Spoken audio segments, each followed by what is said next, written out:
Yeah, g'day YouTube, just sitting in the car. Hey, hex keys, Allen keys, whatever you want to call them. People call them all different things.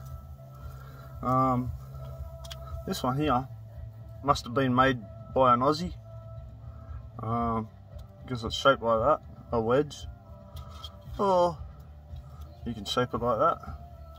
But you know why it's an Aussie one? Every toolbox needs a bottle opener. Just this part here. Crack. So I just thought I'd show you something that I've got in my toolbox. What's in yours?